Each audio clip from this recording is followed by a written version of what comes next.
आप सभी का हमारे चैनल स्कॉलर एक्स में स्वागत है। मैं इमरान खान। आगे बढ़ने से पहले आपसे रिक्वेस्ट करता हूं कि चैनल को सब्सक्राइब कीजिए। 1498 में वास्को डी गामा इंडिया तक पहुंच जाता है नए सी रूट के जरिए से, और वहां से पुर्तगीज की इंडिया की ट्रेड रिलेशन स्टार्ट हो जाती है। पुर्तगीज इंडिया से कमोडिटीज खरीदते हैं और यूरोप में उसे ना हाई प्राइसेस पे बेचते हैं और बहुत ज्यादा प्रॉफिट कमाते हैं। यूरोपियन नेशन तो चाहते हैं इंडिया से कनेक्टिविटी बढ़ाना या इंडिया तक पहुंचना, डायरेक्ट ट्रेड करना, लेकिन उनके पास रूट नहीं है, रास्ता नहीं है। जो रास्ता है उस पे पुर्तगीज फनी मार के बैठे हुए हैं, जाने नहीं देते। अब ये चाहते तो है पहुंचे, लेकिन पहुंचे कैसा? अब इनको जब है ना ये पता चला कि इंडिया में पुर्तगीज सामान कितने में खरीदे और हमको कितने में बेच रहे हैं, तो उनको फिर है ना खलबली मच गई कि अब तो हमें इंडिया तक पहुंचने ही पहुंचने हैं। तो पहले फिर डच आए, डच के बाद है ना इंग्लिश इंडिया तक आ गए। ये साथ साथ में शायद 1-2 साल का फर्क है। अब कहानी ये है कि बैकग्राउंड बताता हूँ आपको थोड़ा सा, कि इंग्लिश कहते हैं कि हमारा एक बंदा है ना इंडिया पहुंच गया था, उसका नाम था थॉमस स्टेफेंस। ये कहते हैं कि ये 1579 को इंडिया पहुंच गया था एज अ रिलीजियस पर्पस के लिए। गोवा में एज अ रेक्टर था, और वहां से इसने है ना इंफॉर्मेशन भेजी है हमें। ये है ना रिलीजियस पर्पस के लिए आया था, और ये है ना लेटर लिखा था इसने अपने पिताजी को। और उसने सब लिखा, ट्रेड रूट के बारे में बताया, यहाँ के है ना कमोडिटीज के रेट बताया, यहाँ पे है ना पुर्तगीज की एक्टिविटी के बारे में बताया, इंडियंस के बारे में बताया, सारी इन्फॉर्मेशन यूरोप भेजी है। और उसके फादर ने वो जो इन्फॉर्मेशन थी उसको है ना पब्लिक की है। और वो जब पब्लिक में पहुंची है तो वो सारे लोगों के पास पहुंची है, किंगों के पास, मर्चेंट्स के बाद, आम नागरिकों के पास, और उनको सब पता चला। फिर वहां से ये चीज है ना एज अ लोगों के लिए मोटिवेशन का सबब बन गई कि अब हमें है ना पुर्तगीज को है ना पछाड़ के किसी तरीके से इंडिया पहुंचना है। तो एक ये कहानी, और इसी तरीके से सिमिलर कहानी डच के टाइम पे बताए है। वो कहानी वाइजन है लेंसुतेन के बारे में, कि वो भी है ना इंडिया में इसी तरीके की सिमिलर कहानी है। तो उसने एक बुक लिखी थी और इसने है ना लेटर्स लिखे है। अब देखिए समझ में क्या आ रहा है यहाँ पे। एक चीज और समझ में आएंगे आपको, बैकग्राउंड में बताता हूँ जो चीजें हुई है इस टाइम पे। कि ये ऐसा टाइम था कि आपको यूरोप में है ना लिटरेचर मिलेगा इस टॉपिक पर। टॉपिक क्या? समंदर। टॉपिक क्या? समंदर का यानी सी का एडवेंचर। आपको ऐसा एक्सपेडिशन, यानी ये चीजें आपको मिलेंगी। मतलब ये एज अ वहां की उस टाइम के राइटरों का मेन टॉपिक था। क्यों? क्योंकि उनकी ये जरूरत थी। और वो है ना ये लिख लिख कर वहां के जो नौजवान है उनको बताते थे कि ये कितना इंपॉर्टेंट चैप्टर है। अगर से आप हीरो बनना चाहते हैं तो आप समंदर के लिए, सफर के लिए निकल जाइए और नए नए है ना रास्ते खोजिए। तो आपको बहुत लिटरेचर मिलेगा इंग्लिश में, आपको अजीबोगरीब कहानियां मिलेंगी। तो ये कहानियां, ये सारे इवेंट शो करते हैं हमें कि उनके लिए इंडिया या ईस्ट के साइड पे पहुंचना क्यों कर इम्पोर्टेंट था। समझ में आया? अब ये वो बंदा है जिसके बारे में मैंने अभी तक आपको बताया हूं, थॉमस स्टेफेंस। इसी की बैकग्राउंड में एक और स्टोरी आपको बताता हूं, एक और कहानी जो यूरोपियन लिखते हैं अपनी बुक्स में। कि ऐसी दो दोस्त थे, उनके नाम भी बताते हैं। एक का नाम न्यूबेरी था, एक का नाम फिच था। ये दोनों सफर पे निकल गए, इनको और अपने दोस्त मिले। उनके भी नाम आते हैं, किसी का नाम स्टोरी आता है, किसी का नाम आ, आपको मिलेगा पेंटर आता है, और किसी का और कुछ ऐसे ही नाम आते हैं। तो वो कहते हैं कि ये 4-5 दोस्त थे, ये सफर पे निकल गए, लेकिन हुआ ये है कि इनको है ना पुर्तगीज ने पकड़ लिया, पकड़ के जेल में डाल दिया। कुछ तो एक दो तो जेल में मर गए। फिर वहां से कुछ रिलीज हुए, तो किसी ने है ना रिलीजियस एक्टिविटी में लग गए, तो कोई है ना मुगल सर्विस में चले गए, तो कोई कोई और सर्विस में चले गए। तो सबके सब मर गए, एक बच गया था। और वो एक बच के है ना किसी तरीके से यूरोप आ गया। और यूरोप आके उसने है ना फिर पूरी कहानी जो इंडिया की थी वो वहां पे लोगों को बताई। फिर वो ऐसा कहते हैं कि ये कहानी की वजह से यूरोपियंस के अंदर है ना एक भावना पैदा हुई कि इंडिया में जाके है ना इंडिया से डायरेक्ट ट्रेड करनी है। आया समझ में? कहानी को यहीं खत्म करते हैं और सीधा टॉपिक पर आते हैं। बात यही है कि यूरोप के अंदर इंडिया तक पहुंचना एक सेंसेशनल मुद्दा था। फिर एक रेजोल्यूशन पास होता है 1599 में। लॉर्ड मेयर उसको लीड करते हैं और वो एक कंपनी बनाते हैं, एक फॉर्म करते हैं। सारे के सारे मर्चेंट्स में होते हैं, बड़े बड़े घर के, और सब आते हैं, सब कहते हैं कि हमें एक जहाज वगैरह चाहिए और इंडिया तक पहुंचना है। किस तरीके से डायरेक्ट वहां पे हम हमारा कांटेक्ट होना चाहिए। सब बात होती है, क्वीन एलिजाबेथ के पास जाते हैं, उसे कहते हैं कि हमें परमिशन दीजिए कि हम इंडिया तक जाना चाहते हैं। तो वो भी है ना कहती है कि ठीक है, मेरे तरफ से परमिशन। तो एलिजाबेथ, क्वीन एलिजाबेथ, वो उस वक्त वहां की रानी थी, वो परमिशन दे देती है 13 दिसंबर 1600 में। ओके, और ये चार्टर ग्रांट करती है 15 साल का। ठीक है जी, डचों को 21 साल का मिला था, इनको 15 साल का मिला है।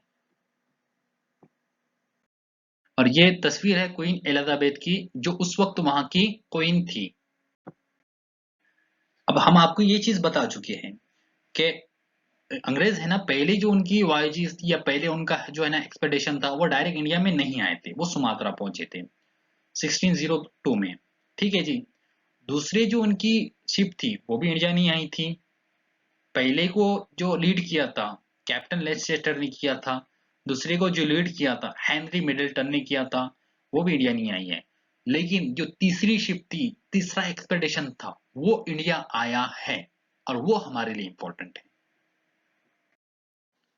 थर्ड नंबर की जो वाईजीस थी उसको लीड किया था कैप्टन हॉकिंस ने, और वो आया था सूरत। ठीक है जी।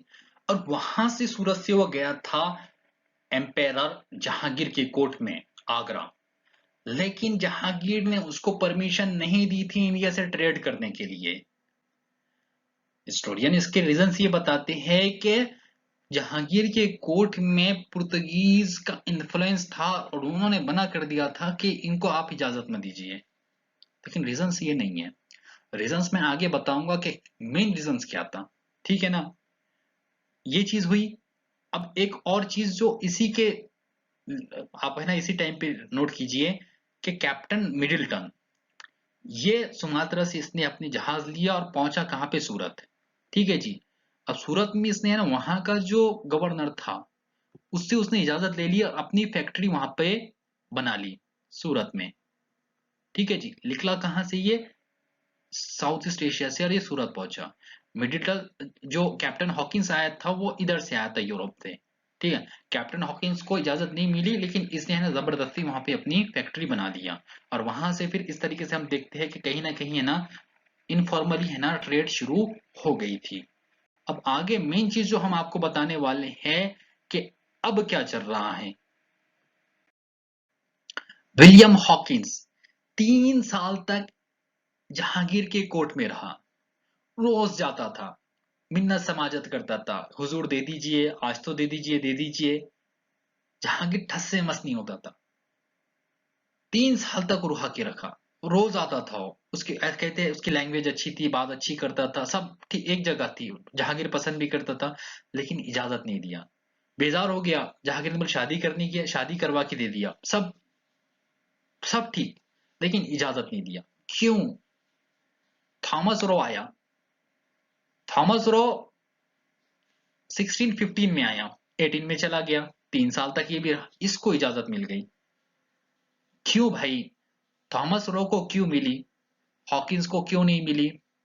वो अलग बात है। बकवास बात यह है कि पुर्तगीज का है ना इन्फ्लुएंस था, पुर्तगीज है ना कह रहे थे कि एम्पेरर को मत दीजिए मत दीजिए, तो वो इन्फ्लुएंस की वजह से नहीं दे रहा था। बकवास बात है।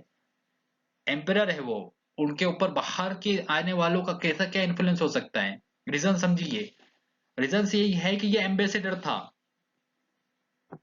थॉमस रॉयल एम्बेसडर था, हॉकिंग्स नहीं था। हॉकिंग सिर्फ है ना जहाज का कैप्टन था। जहांगीर चाहता था कि तुम आ रहे हो तो लीगली आओ, हमसे ट्रेड करते हैं तो लीगली करो, तुम्हारे है ना जो किंग है उसका मेरे पास है ना लेटर लेकर आओ, तो इजाजत दूंगा। आ रहा है समझ में? यही है कि अब तुम एज अ कंपनी कुछ करते हो तो तुम रिस्पॉन्सिबल नहीं हो, तुम्हारा किंग रिस्पॉन्सिबल है उधर। तो ये चीज थी। अब लीगलाइज हुआ है ना, तो अब परमिशन दे दिया उसने। फिर ये जब गए है ना, तो इसने फिर है ना, ये भी बड़ा चालू था। इसने क्या किया पता है? जहांगीर से तो लिया, शाहजहां से भी लिया। खुर्रम यानी शाहजहां का नाम है, कि भाई आप भी दे दीजिए, आपके अब्बा ने तो दे दिए, अब तुम भी दे दीजिए। तो उसने कहा अब्बा ने दिए तो मैं भी दे देता। ठीक है ना, तो इसने भी लिख के दे दिया। अब ये देखो इनकी शान पत्ती क्या है पता है, क्योंकि अगला जो किंग बनने वाला कौन है, इन्हें मालूम है शाहजहां ही बनेगा। शाहजहां अगर थे कल को कुछ बोल दे क्या मेरे अब्बा ने दिए थे अब मैं कैंसिल कर देता हूँ, तो नहीं, देखो तुमने भी दिए थे। तो ये इनकी है ना होशियारपना था कि आगे की सोचते थे कि जहां जहां अगर टपक जहांगीर टपक जाता है तो खुर्रम होऊंगा, मतलब शाहजहां होऊंगा, तो शाहजहां से भी लिख के ले लेते पहले से। ठीक है जी। तो ये चीज है। फिर हम देखते हैं कि शाहजहां ने फिर इनको है ना पर्शिया में है ना पोर्ट भी कायम करने के लिए इजाजत दे दी थी, ऑर्मस जीत लिया था इन्होंने। ये सारी चीजें एक तरफ है। ठीक है जी। और ये तस्वीर है जहांगीर की कोर्ट में थॉमस रॉ की। बहुत सिंपल सा क्वेश्चन था एक कि sir Thomas Roe was sent as the English ambassador to the court of which Mughal emperor. तो इसका जवाब है जहांगीर, जो हम ऑलरेडी आपसे डिस्कस कर चुके हैं। तो इस तरीके से सिंपल सिंपल क्वेश्चन जो फैक्चुअल बेसिस पे पूछ लिया जाते हैं, तो आपको ये चीजें है ना रिमेम्बर करना पड़ेंगी। नॉर्थ में सूरत और उसके इर्द गिर्द इन्होंने है ना एम्पेरर के परमिशन से अपनी फैक्ट्रीज बना ली थी। अब बात करते हैं साउथ में। साउथ इनके लिए मोस्ट इंपॉर्टेंट था, क्यों? क्योंकि साउथ में इन्होंने अपने कदम जमाए हैं, अपना होल्ड जमाया है, और वहां से फिर उन्होंने इन्फ्लुएंस अपना दूसरी जगह पे जैसे बंगाल नॉर्थ में यहाँ बढ़ाया है। तो साउथ में पहली फैक्ट्री मसूलीपट्टनम में थी। अभी देखिए पूरी कहानी मैं आपको समझाता हूँ बहुत ब्रीफली, बहुत सिंपल करके। 1611 में इन्होंने फैक्ट्री बनाई अपनी। 16 से 24 तक उन्होंने वहां पे पीसफुली हैना ट्रेड की है। बाद में क्या होता है, इनकी कॉन्फ्लिक्ट हो जाती है डचों के साथ। यही टाइम है कि अम्बोयना मैसेकर हुआ है साउथ ईस्ट एशिया में, और यहीं पे है ना इनकी कॉन्फ्लिक्ट हुई है डचों के साथ। तो डचों ने इनको खदेड़ के निकाल दिया मसूलीपट्टनम से। ये आए हैं नीचे आराम गांव। हुआ ये है कि 1630 में 1613 में मसूलीपट्टनम में फेमाइन आ जाता है, जिसकी वजह से डचों की बुरी हालत होती है और वो वहां से भाग जाते हैं। अब ये अंग्रेज जाते हैं गोलकुंडा के सुल्तान के पास कि हुजूर हमें क्या कीजिए, मसूलीपट्टनम में हमारी अपनी फैक्ट्री बनाने की इजाजत दीजिए। सुल्तान कहता है कि क्यों नहीं, बिल्कुल बना लीजिए। और ये फिर से वहां पे फैक्ट्री बना लेते हैं। तो इसे ये मानते हैं कि ये सुल्तान का हमारे लिए गोल्डन फरमान था। ये कहानी है। अब ये इतना टाइम पे इतना हुआ। अब इंपॉर्टेंट चीज क्या है, वो ये है जो मैंने नीचे हाईलाइट किया हूं आराम गांव के बारे में, कि आराम गांव क्यों इंपॉर्टेंट है। ये हिस्टोरिकली मोस्ट इंपॉर्टेंट है। आराम गांव पुलिकत के नीचे आता है।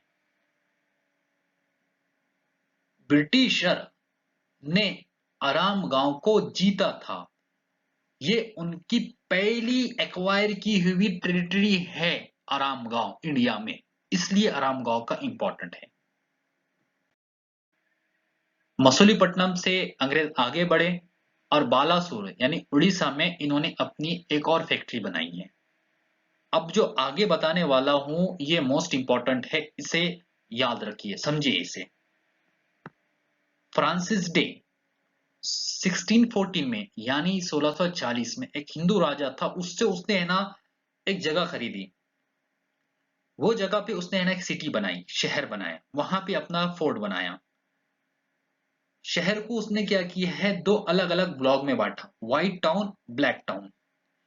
ब्लैक टाउन में इंडियंस रहते थे, व्हाइट टाउन में अंग्रेज रहते थे। व्हाइट टाउन में अमीर लोग रहते थे, ब्लैक टाउन में गरीब रहते थे। तो इस तरीके से डिवीजन किया उसने। ये हुआ। जो फोर्ट उसने वहां बनाया था, जो फैक्ट्री बनाई थी, उसका उसने नाम रखा था सेंट जॉर्ज। और यही शहर बाद में जाके मद्रास कहलाया। मद्रास 12 साल बाद 1652 में आई बात समझ में। फ्रांसिस डे को हम फाउंडर ऑफ द मद्रास कहते हैं। ठीक है। मद्रास से आगे बढ़े, बंगाल पहुंचे। बंगाल की एक छोटी सी कहानी है कि वहां पे फैक्ट्री कैसी बनी। ऊपर आपको हाईलाइट करके जब्राइल बाउंटन करके नाम दिख रहा होगा। ठीक है जी। ये था फिजिशियन। उस वक्त बंगाल में शाहजहां का बेटा शाह शुजा, वो एज अ गवर्नर रूल कर रहा था, वो बीमार हो गया था, कुछ बीमारी थी। ये वहां पहुंचा और इसने उसका इलाज किया। उसने कहा कि मांगो तुमको क्या चाहिए। उसने कहा जहाँपनाह मुझे कुछ नहीं चाहिए, बस हमारी कंपनी को है ना बंगाल में जगह दे दीजिए ताकि हम हमारी फैक्ट्री बना के यहाँ से तिजारत करें। उसने कहा कि बिल्कुल ले लीजिए, इतना तो कर सकता हूँ। उसने इजाजत दे दी, परमिशन दे दी, तो उन्होंने अपनी फैक्ट्री बनाई हुगली में। ठीक है, हुगली में ऑलरेडी पुर्तगीज की डच की फैक्ट्रीज थी, लेकिन ये भी एज अ कॉम्पिटिटर वहां पे पहुंच गए। फिर वहां से फिर है ना और परमिशन लेके पटना में, बालासुर तो बता ही दिया हूँ, ढाका में, इस तरीके से बंगाल में उन्होंने अपना अलग अलग जगहों पे फैक्ट्री बनाना शुरू कर दी। ठीक है। ऐसे ही एक क्वेश्चन पूछा गया था जिसमें हमें यूरोपियन के सेटलमेंट, उनके फोर्ट जो उन्होंने इंडिया में अलग अलग नाम से एस्टेब्लिश किए थे, उनको हमें सही तरीके से जोड़ना था। तो ये क्वेश्चन भी बहुत ज्यादा सिंपल है। सिर्फ इतना है कि हमें ये यूरोपियन के सेटलमेंट के बारे में हमें इंफॉर्मेशन चाहिए थी, फैक्चुअल। तो इसमें देखिए मैं आपको बता देता हूँ। डैन्सबर्ग, डैन्सबर्ग ये डैनिश का था फोर्ट। जेल्ड्रिया ये जो था डच का था। सेंट डेविड ये इंग्लिश का था। और सेंट थॉमस ये पुर्तगीज का था। तो इस तरीके से हम इसका आंसर इजीली निकाल सकते हैं। अगर से हमें कुछ इसमें से दो भी पता है तो दो के बेसिस पर भी हमें ना ये आंसर इजीली निकाल सकते थे। तो इस तरीके से सिंपल सिंपल क्वेश्चन होते हैं। हमें इसको है ना, अगर से हमें 50% भी इंफॉर्मेशन इसके रिगार्डिंग है तो हम इसका आंसर हमारा रॉन्ग नहीं होगा। हम इसको है ना एलिमिनेशन टेक्निक के थ्रू है ना आंसर इसका निकाल सकते हैं। तो इस तरीके से क्वेश्चंस होते हैं। आपने है ना अगर से आपकी स्टडी अच्छी है तो आप इसके आंसर है ना गलत नहीं करेंगे।